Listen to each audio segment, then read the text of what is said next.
Bonjour à toutes et à tous. Donc voilà, je suis ravie de vous accueillir à cette table ronde intitulée Faire entendre les voix dans toute leur diversité. Donc notre discussion aujourd'hui se concentrera sur l'importance de la diversité des voix pour le livre audio. Nous explorerons comment les accents, les origines diverses et les contextes culturels variés enrichissent les œuvres francophones tout en assurant leur authenticité et leur représentativité. Cécile a présenté nos deux intervenants qui apporteront leur perspective unique sur ce sujet. Alors je rappelle que Joanie et Yacine sont des experts engagés dans le domaine des médias, de la création audio et de la promotion justement de la diversité culturelle. Voilà, donc je suis impatiente d'entendre leur intervention, voilà, et de discuter de toutes ces questions passionnantes. Donc nous allons commencer par donner la parole à nos intervenants, puis nous ouvrirons la discussion au public. Voilà, donc ça passons sans plus attendre à notre première intervenante, donc Joanie Tremblay, fort d'une douzaine d'années d'expérience dans différents secteurs culturels. Tu es à la tête du studio Bulldog, productrice ou le studio producteur de livres audio, et vous en gérez les activités depuis le tout début. J'avais oublié. Tu es également la cofondatrice de la plateforme Nara, première et unique plateforme québécoise consacrée aux livres audio francophones. Tu t'investis principalement dans la mise en place de structures et de liens forts avec l'industrie, te positionnant ainsi comme une actrice importante dans le marché canadien du livre audio. Les rencontres francophones du livre audio sont très pertinentes pour toi, qui œuvre à faire fructifier le marché du livre audio au Québec, au Canada et à l'international. Donc tu nous parleras de la richesse que les différents accents apportent à une œuvre, ainsi que l'authenticité et la représentativité qu'ils assurent. Voilà, Joanie, donc il existe une perception selon laquelle certains discours seraient sans accent, échappant ainsi aux préjugés, aux stéréotypes associés à certains accents. On dit de quelqu'un qui n'a pas d'accent. Et Philippe Blanchet, universitaire et linguiste français, explique que les discriminations linguistiques sont souvent ignorées, bien qu'elles touchent des milliers de personnes qui sont méprisées ou rejetées à cause de leur accent ou de leur vocabulaire. Toutefois, dans un monde globalisé, il est essentiel que les livres audio puissent refléter cette diversité et la variété des expériences humaines, donc en donnant la parole à des narrateurs de différents milieux, nous pouvons garantir que les histoires soient plus authentiques, mais aussi représentatives de la diversité des voix francophones. Alors, penses-tu que cette glottophobie se manifeste également dans le monde de l'édition? Et à ton avis, comment les différents accents francophones enrichissent-ils une œuvre et participent-ils à son authenticité? Et quels sont les critères que vous considérez pour garantir que cette diversité de voix enrichisse et authentifie réellement l'expérience d'écoute? Bonjour tout le monde. Je vais répondre aux questions peut-être en étapes, puis je me suis amusée aussi à préparer des petits extraits qu'on pourra entendre aussi par la suite. Donc, est-ce que cette glottophobie existe dans le monde de l'édition? Je dirais oui et non, c'est-à-dire qu'il y a certainement une considération par rapport à l'accent quand on choisit le narrateur d'une œuvre. Du côté plus négatif, peut-être, oui, dépendamment du marché auquel on veut accéder, Je donne par exemple des œuvres québécoises. Bien évidemment, on va chercher quelqu'un qui a un accent québécois. Et si l'œuvre elle est vraiment ancrée dans le territoire, dans la culture québécoise, c'est vrai que je ne choisirais pas un narrateur avec un accent français, par exemple. Donc, il y a cette discrimination-là qui peut être, oui, négative, mais aussi positive. C'est-à-dire que je pense que ça peut vraiment refléter l'authenticité, ou en tout cas l'identité d'une œuvre qui vient d'un auteur à la base, qui parle, c'est ça, d'un territoire, d'un lieu, d'une culture. Et donc, cette voix-là, cet accent-là doit refléter, en fait, l'authenticité de l'œuvre, l'identité de ce qui est présenté dans le texte. Donc, il y a une recherche, en fait, malgré le fait qu'on partage une même langue, il y a une recherche de cette identité-là aussi dans le narrateur, dans l'accent, dans la voix qu'on va choisir. C'est quoi l'autre question, Jean? Alors, c'était par rapport aux critères, voilà, que vous considérez justement pour... Ben, ouais, comme je l'ai un peu expliqué, en fait, là, pour les critères, mais c'est ça, on va chercher quelque chose qui dénote une représentativité du texte, donc l'auteur, d'où il vient. Je donnais l'exemple, tantôt on discutait un petit peu, puis un des extraits que j'ai choisi, c'est une autrice autochtone. Pour nous, au Québec, bon, les Premières Nations sont tout de même très présentes, et c'est difficile souvent de trouver un narrateur qui va avoir la même provenance, en fait, que l'auteur ou l'autrice. Donc, on a, par exemple, un des extraits qui est Poésie en marche pour Cindy, qui a été écrit par Virginia Pessimapeo-Bordelot, qui vient d'une communauté en Abitibi, en région éloignée au Québec. Ça a été assez difficile de trouver une narratrice, de un, qui serait autochtone, ne serait-ce que pour avoir cette représentativité-là. Et ensuite, bon, on n'a pas trouvé quelqu'un qui provenait de la même communauté, mais tout de même, donc, c'est quand même une difficulté, en fait, là, de trouver parfois un narrateur qui a vraiment cette représentativité-là et qui vient donner une certaine authenticité aussi à notre choix. Et donc, pensez-vous qu'il serait nécessaire, par exemple, de faire une adaptation, on va dire, culturelle ou linguistique pour les livres audio que vous produisez, si c'est, par exemple, commercialisé en France ou ailleurs? C'est vrai qu'on se pose la question. En fait, hier, je pense que vous avez remis les prix pour mon Dieu, le prix des 5 continents. Et puis, un de ces livres-là, en fait, je ne sais pas si c'est la même remise de prix, mais c'est Beau Diable, qui est un titre québécois et qui est vraiment un roman conté. On pourra en écouter un petit extrait aussi tout à l'heure. Et c'est drôle parce qu'en faisant ma recherche un peu sur comment ça avait été reçu, il y a beaucoup d'audio-lecteurs français qui disaient « Ah, mais j'ai bien aimé, mais j'ai pas tout compris. Ça a été difficile pour moi de vraiment m'immerser dans cette œuvre-là parce que bon, la barrière de l'accent, le vocabulaire certainement aussi, créait un frein, en fait, là, à vraiment se plonger dans l'univers de cet auteur-là. Donc, je pense que malheureusement, on doit quand même peut-être penser à qui va s'adresser cette œuvre-là. Puis, en fait, j'ai envie de poser la question aussi aux gens. Est-ce que pour certaines personnes, c'est littéralement un frein? Moi, j'avoue que quand j'écoute un livre audio en français, je préfère que ce soit un narrateur québécois, peut-être parce que ça me parle plus, c'est lié encore une fois à notre culture, notre identité, tout ça. Donc, je pense que c'est un choix personnel. Puis, de l'autre côté, j'ai entendu des gens qui me disaient « Ah, mais moi, j'adore l'accent québécois », que c'était quelque chose, en fait, qui les stimulait ou qui donnait envie d'entendre ces œuvres-là. Il y a autant de lecteurs que de préférences, en fait. C'est la même chose. Donc, je ne sais pas si des fois, on ne se tirerait pas dans le pied, c'est une expression bien québécoise, en faisant des adaptations d'un même texte. Parce qu'il y a aussi une question de... Avec plusieurs accents? Oui, c'est ça, avec plusieurs accents. Donc, une adaptation française par exemple, d'un titre en français, mais québécois.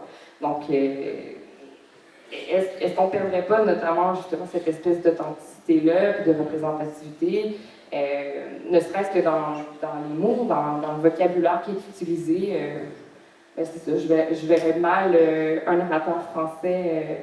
Ah oui, c'est mon deuxième écrit.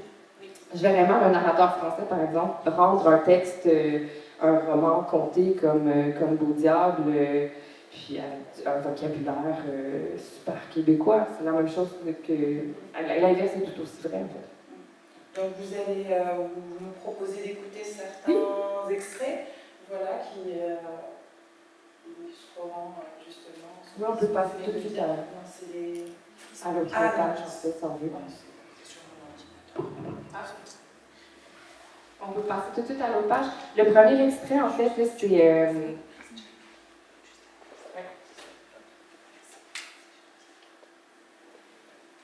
C'est Elsa. Si tu veux bien passer juste à l'autre page qui est le premier extrait.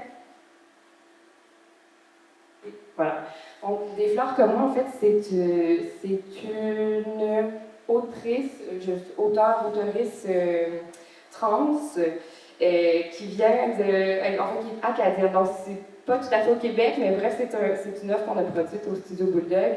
Puis, en fait, c'est un recueil poétique, c'est un témoignage identitaire. Donc, on n'aurait pas pu prendre quelqu'un d'autre pour faire la narration de cette œuvre-là. Vous allez comprendre juste en entendant le petit extrait. Bon, c'est en français, c'est en chiac, qui est une langue, un dialecte en tout cas acadien. Ça mélange l'anglais, c'est vraiment particulier, mais c'est une belle démonstration, je pense, de la diversité des accents et des langues, et de la nécessité d'avoir un auteur et un narrateur qui se correspondent quelque part. À anyone qui se cherche, I hope que tu trouves something dans l'imaginaire de ma childhood, dans la vérité de ma queer Acadie, puis dans le blossoming de mon trans journey. Vivre ou résister, autrement ne pas savoir, ne pas pouvoir. Comme si autrement n'existait pas. France d'elle, sans jamais parler d'humain.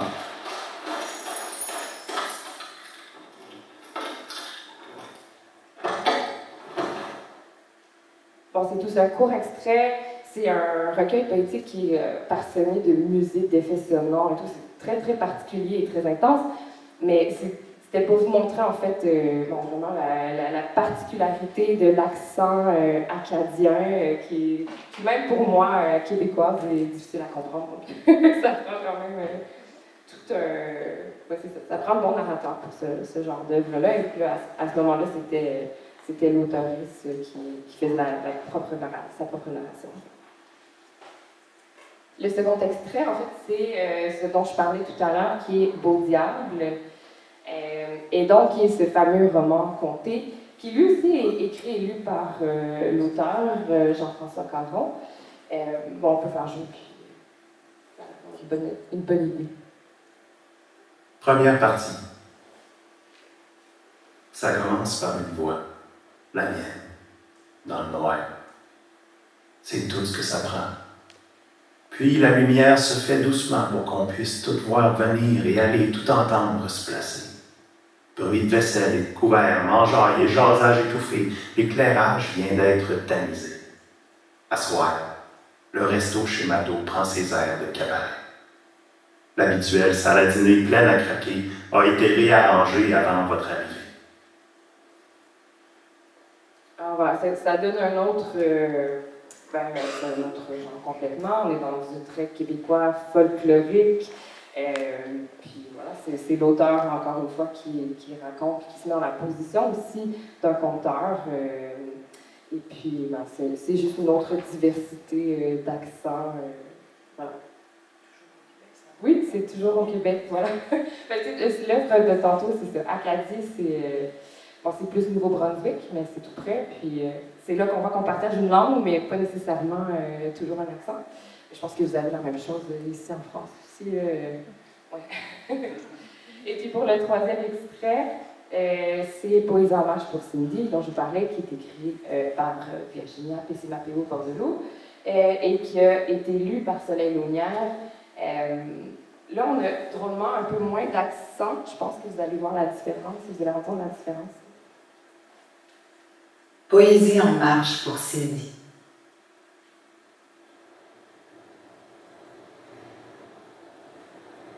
Puissantes sont les ombres qui nous hantent, les étoiles filantes aux orbites anarchiques, les étincelles de folie battent au vent de la haine.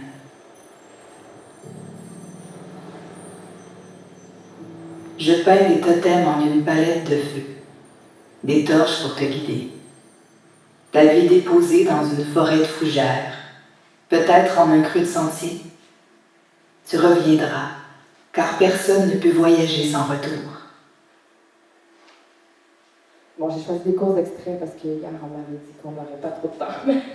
Fait que je vous invite à les écouter, en fait, dans leur intégralité. Ça, c'est un de mes recueils tout à fait préférés qu'on a produit au Studio Bulldog. En fait, les trois, c'est des productions du Studio Bulldog. Puis on s'est amusé à travers tout ça. Puis même nous, on rencontre, en fait, différents accents, différentes voix au cours de notre périple dans la production de livres audio. C'est tout à fait palpitant, captivant, comme dirait. Merci beaucoup, Joanie, pour ce partage. J'ai même la question à te poser. Alors, comment pouvons-nous aujourd'hui encourager les créateurs à intégrer justement ou à valoriser cette diversité des voix ou des accents dans les œuvres littéraires? Par exemple, quelles initiatives ou quelles politiques justement pourraient être mises en place? Moi, je vois pas tant de danger, en fait, au Québec, du moins, il y a vraiment cette recherche-là de l'authenticité, puis de la... ce qui représente l'identité même de l'œuvre. Puis, bon, il y a autant d'auteurs et de livres différents. Je pense qu'il y a une belle opportunité, le livre audio, de pouvoir faire entendre ces voix-là. Puis même au-delà de ça, les Québécois qui auraient tous un accent similaire. Mais je pense que le livre audio, comme on intervient dans du dématérialisé, je pense qu'il y a une opportunité aussi de juste se fier à la voix, d'essayer d'aller faire pour nous, on appelle ça un casting, j'imagine ici, d'aller choisir la bonne voix pour représenter un personnage en fiction, par exemple. Donc, on enlève la barrière peut-être du préjugé physique ou qui peut être racial ou peu importe, puis on se fie qu'à la voix, qu'à l'accent pour représenter une œuvre. Donc, pour moi, c'est pas tant quelque chose, un danger ou quelque chose à encourager, mais plutôt une opportunité à saisir. Très bien, merci beaucoup Joanie. Donc nous allons maintenant passer à notre deuxième intervenant, et si tu nous écoutes.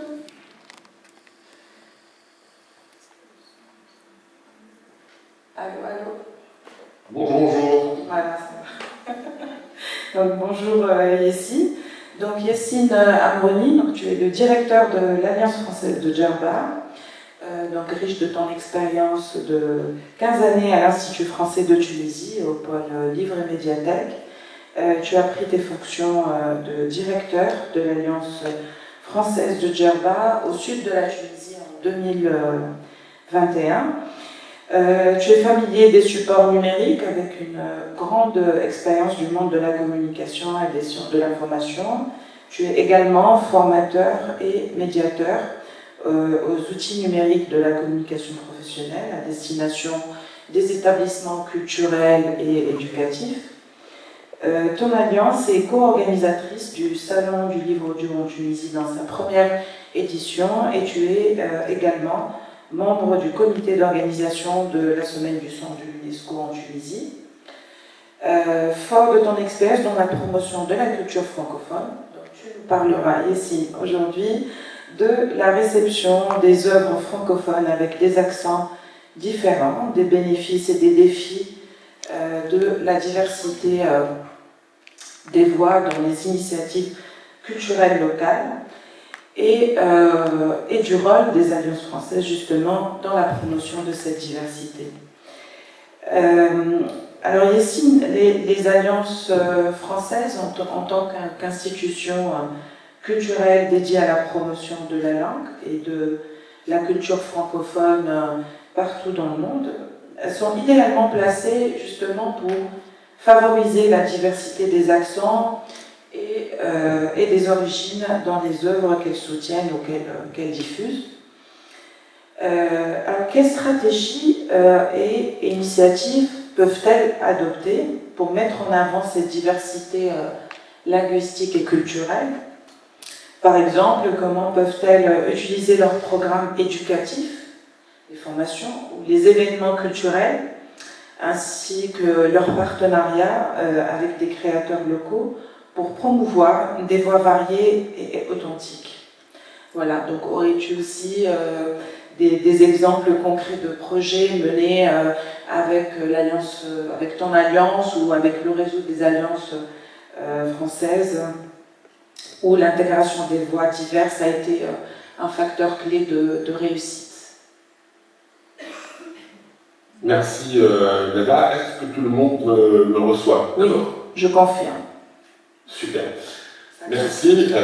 Merci à Cécile également de m'avoir invité justement à participer à cette rencontre.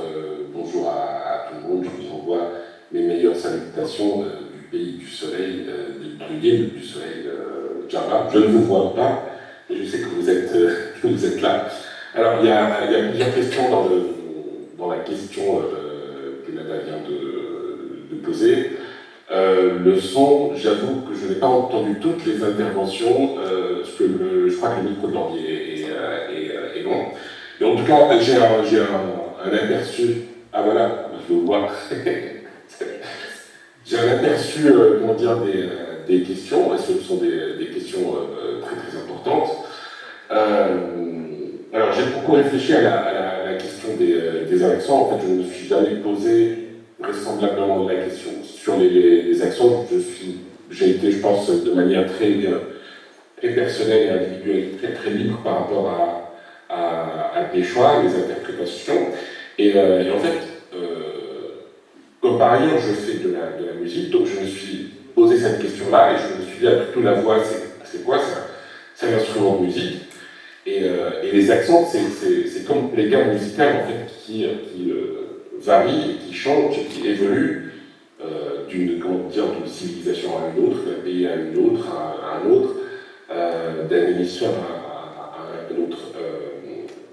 J'ai fait une petite recherche avant-hier sur Internet sur les interprétations de certaines œuvres musicales dans la localité, dans la culture d'un pays.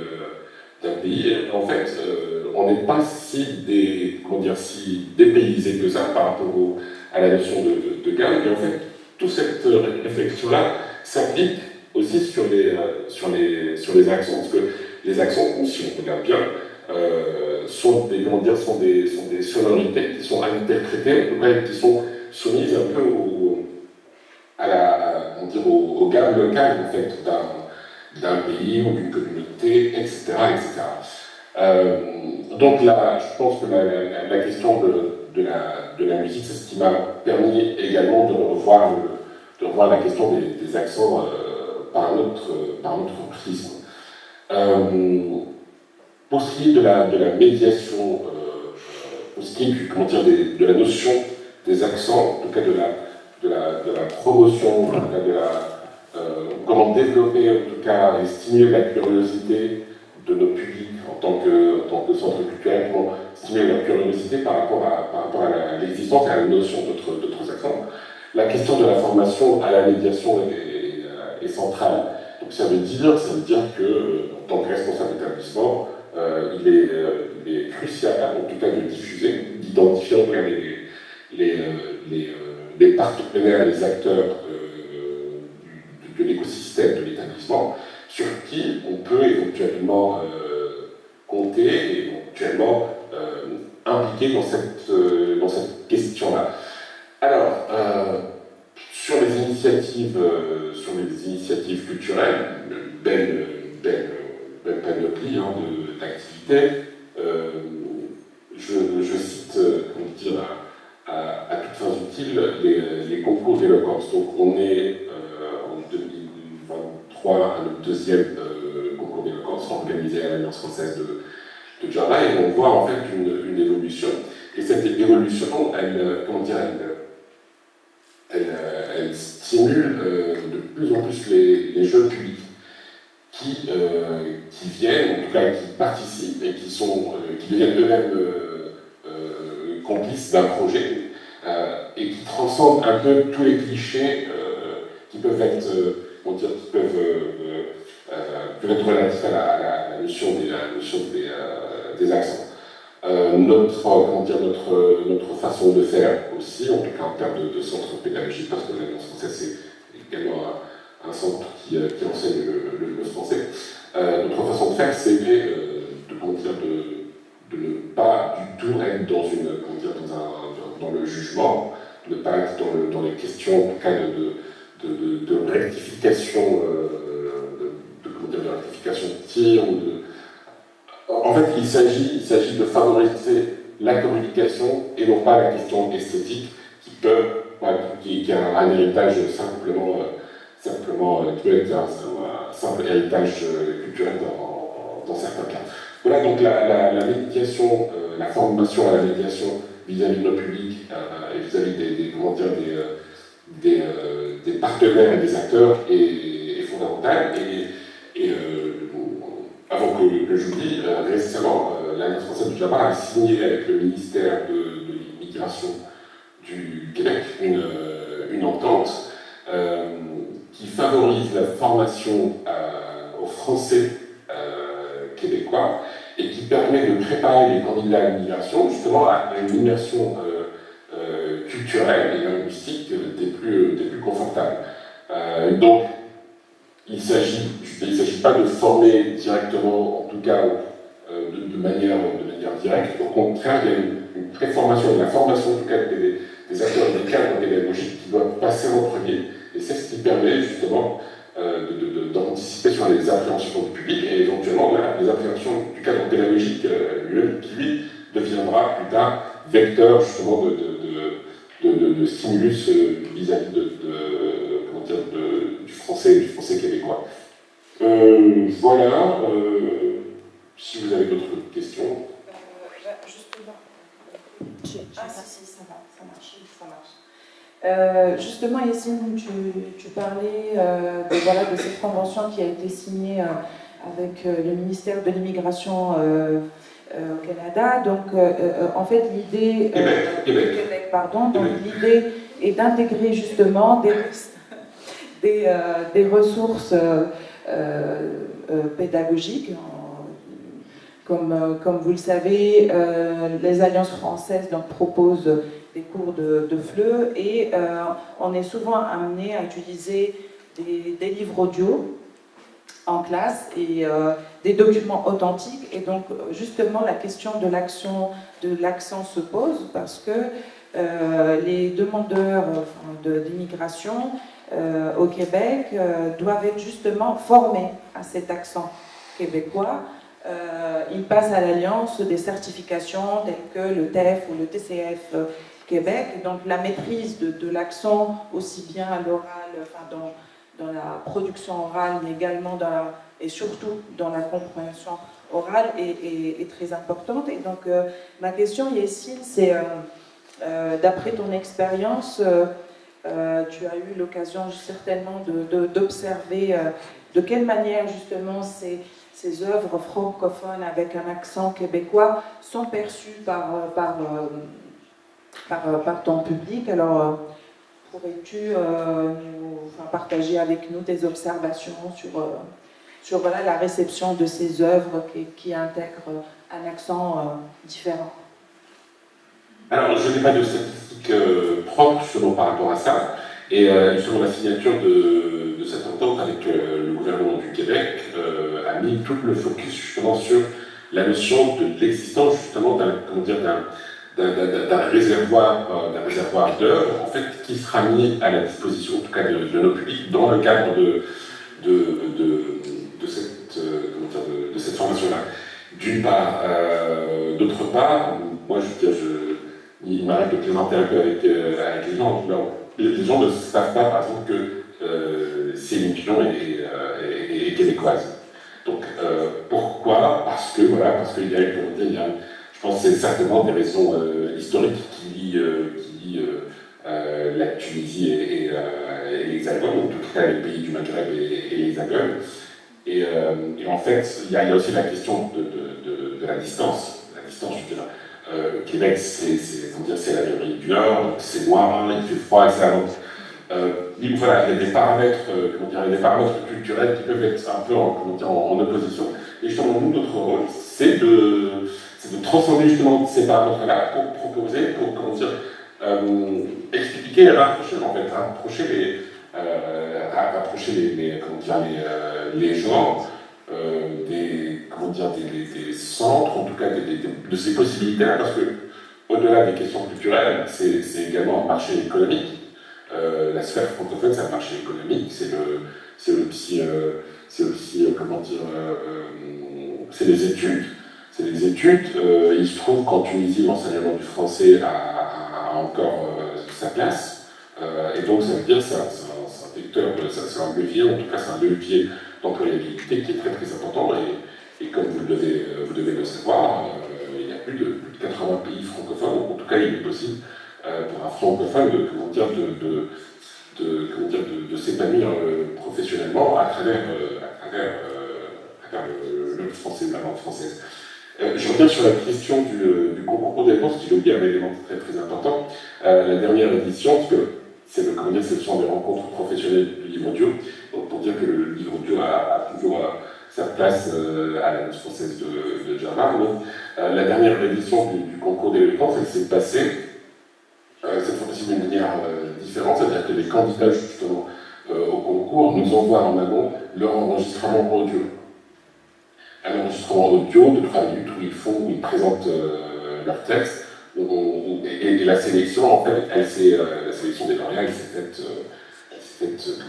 à travers justement ces documents audio. Il faut dire aussi que pour un établissement qui se situe dans le sud tunisien, la question du numérique est très très importante pour nous. Pourquoi? Parce que le sud tunisien c'est grand, les moyens de transport sont compliqués, et donc tout ceci en tout cas favorise et pérennise en tout cas la présence de la Noce française et du lien qu'elle développe avec les différents partenaires locaux.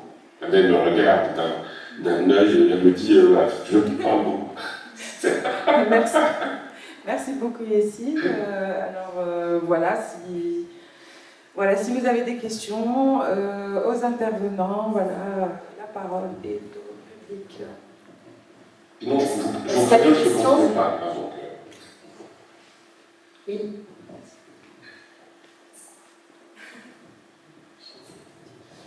Oui, merci. Moi, j'avais une question peut-être un peu plus large que simplement les accents. C'était aussi sur la représentativité des personnes queer et non-binaires. Donc, l'exemple que vous avez montré était très intéressant. Donc, l'auteurice a lu son propre texte. Comment vous auriez fait si vous aviez dû prendre un ou une actrice, justement? Est-ce que vous auriez privilégié quelqu'un de la communauté, non-binaire, etc. Ou est-ce que c'est vraiment la voix qui prime et on prend le meilleur profil artistiquement parlant? C'est une excellente question, mais c'est vrai que je pense qu'on privilégierait tout de même une personne qui proviendrait de la communauté queer. On l'a fait par le passé pour une autre œuvre, justement, et puis on avait choisi, c'est ça, un ou une narratrice. Et si je ne me souviens plus exactement comment elle se présentait.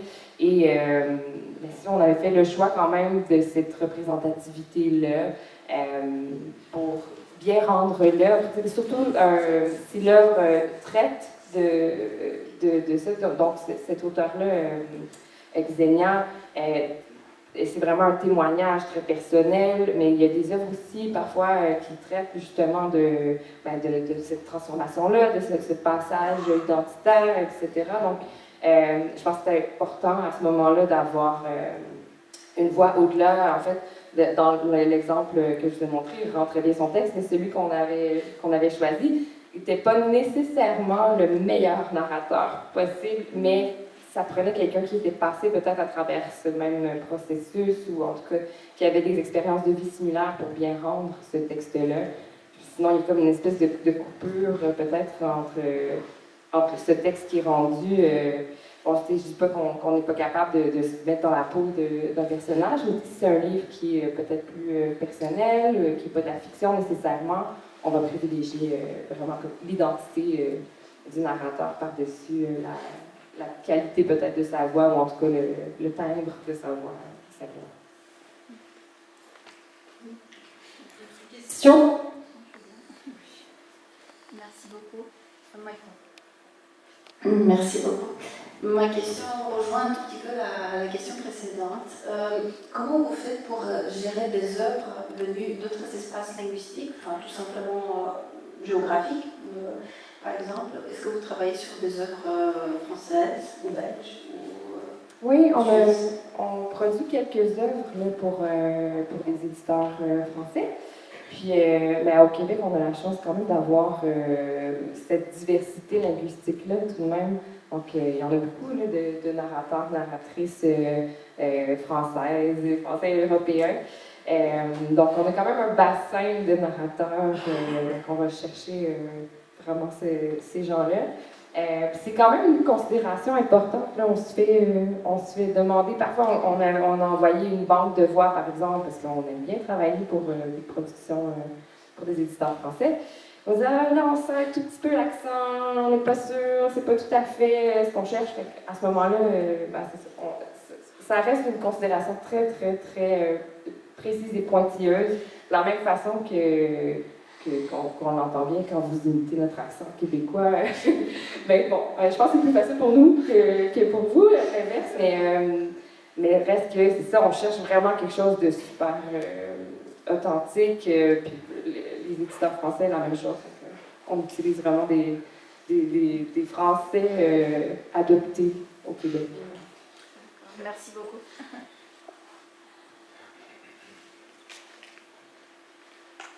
D'autres questions? Non? Bon, alors un grand merci à tous les trois. Merci Yacine, merci Joanne et Raga.